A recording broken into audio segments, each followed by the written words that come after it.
As much as I give him a hard time, Pierre Gasly, he's actually a good kid. I really like Pierre. If there's pressure and if there's stress or whatever you want to call it, it just kind of reminds me how much it means to me. You instantly have like, oh no, like instant regret. How does competing in poker compare to competing in a Grand Prix? Well, as you can see, I win. That's all. That's it. I'm just kidding. It's very different, I guess, but at the same time, like you strip it down to the core, competition is competition. You know, you're trying to outplay someone, outsmart someone. You're ultimately just trying to be better than the person next to you. So like you strip it down, that's the real similarity. You're kind of strategizing and you're thinking ahead. So that's the same with racing, whether it's thinking about the next corner or the pit stop, you know, what tire we're going to use, things like that. Do you think you would have made it as a pro poker player? I never say I could have made it in anything because I feel like that's, it's probably a little naive. Like I would back myself to like, if I go all in on something, I am pretty, like I do love competition. So I feel I would have given it a red hot crack if that's something I'd committed to. But would I have made it, then that's another thing. I don't think my poker face is very good. Like I just have like a grin the whole time. So if I needed to be really serious, then it'd probably just look weird. What is the best and worst thing about being a Formula One driver? Best thing, well, it's doing what I love. Like that's, it may sound cliche, but it's very true. You know, it's the dream job for me. Like it's what I wanted to do as a kid. Did I think it would turn into reality? Not really. So the fact that that's my profession now and I make a living from that, it's pretty crazy. So I still pinch myself. Worst thing, it's probably just not having enough time to yourself, I think, with the schedule and that.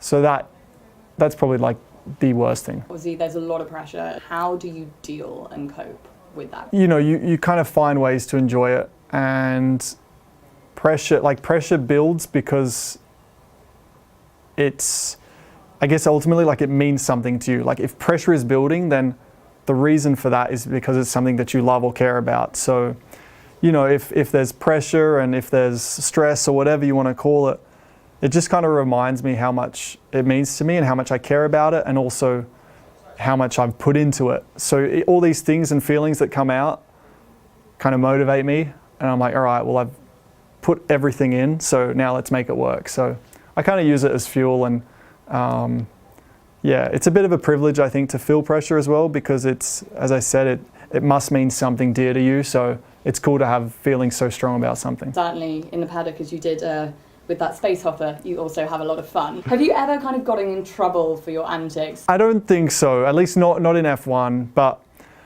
I will say that the space hopper, is that what it's called, space hopper? It literally took me back to being at school. And like, you know, at school, as soon as you do something you know is wrong, and it's like, you instantly have like, oh no, like instant regret. It's like, why did I just do that? And it was kind of the same feeling. So it took me back to like, if I was doing something silly at school, which you know is going to get back to the teacher or the principal, it was the same. As soon as it left my hands, I was like, oh no, like he's literally going to fly backwards and injure himself. And I've done it in front of like his home crowd. And the British fans that I have are now going to absolutely hate me, and Lando's going to be hurt and not be able to race. All these things like quickly ran over my head. So as soon as it left my hand, I went into instant regret mode, and oh my gosh. Luckily, someone was watching saying, Lando will not be hurt and everything will be okay. On that note, who would you say is your best friend? Oh, it's tough to say, because I do genuinely have friends on the grid. But I guess like best for anyone categorized as a best friend is like a best friend. I mean, I have friends, as much as I give him a hard time, Pierre Gasly, he's actually a good kid. I really like Pierre. I think obviously even like Lando, getting to know him better now in like the second year, I think we've actually had quite a few laughs. Max as well, you know, all our competition aside, I think we really grew like a strong respect for each other. So there's actually quite a few drivers that I would happily, you know, go to dinner with and have a good time with. But we also, I think a lot do kind of have a guard up because they don't want to kind of let the competition kind of get in the way or whatever. But yeah, I think probably after racing and once we like let our guard down, then you might see a lot more of us hanging out. Especially in Monaco. Yeah. We don't talk about Monaco? Well, we live there. I know a few more go out than me. I just like chilling in Monaco. Mm-hmm. Yeah, there's not much going on. I'm sure Drive to Survive has been obviously absolutely monumental for kind of bringing the sport even more so into the mainstream. But what do you actually think of it? So I think it's been a really good thing for the sport, and it's increased our profiles, the sport. So far, I feel everyone's gained from it. So has it been good or bad? Absolutely, it's been good. And have I enjoyed it? I have enjoyed it.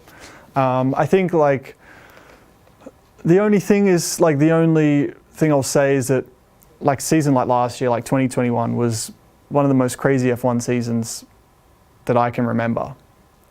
So it already had like the drama, so it didn't need to be. I felt like sometimes they would like just sprinkle a little bit on top where it just simply didn't need it because it was already like it didn't need any sprinkles. So like it was insane, and like you couldn't have like the last race, for example, like you couldn't have written that if you were making a movie on F1. So yeah, it kind of like, so sometimes I'll just, and it's probably only because I know everything inside, I'm like, oh, they probably didn't need to like make it look like that. But other than that, and it's like a small thing, that's call it like a 5%er.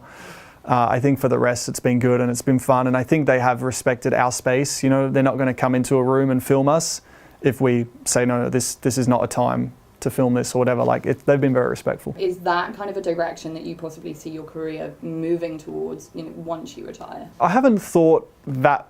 I mean, I have thoughts about, oh, what am I going to do when I retire one day? Because it's all I've done my whole life. So for sure, like I've had the thoughts of what will I do, but I haven't, I guess, put in a lot of thought of this is the direction I'm going to go. This is what I'm going to do. But for sure, I think I'm definitely open to dipping into some things, and I think it's a good time to like start trialing some stuff and figuring it out, what I enjoy. I also I call them like positive distractions, you know, so things outside of F1 which kind of keep me like positively ticking over and going to bed at night with like the thought of something else other than race cars.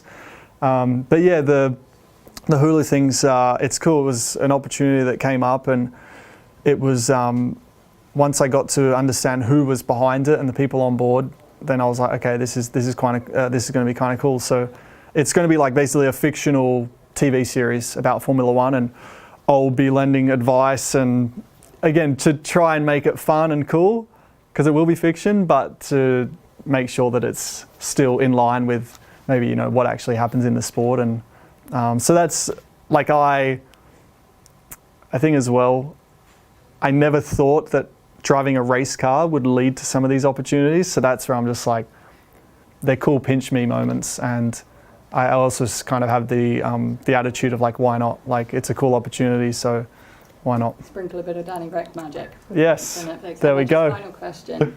What would you say to your younger self? You did everything perfectly. Get a haircut though. Yeah, I let the afro go for too many years. But yeah, this sounds really, like I don't have any, it's not even like regrets, but yeah, I'm kind of happy with the way I did it. And of course you're young and you do silly things and you make like small mistakes along the way. But I think like everyone's meant to make mistakes because that's how they then learn, you know? So it's, as long as you learn and grow from like moments like that, then yeah, and I think I have done that. So no regrets.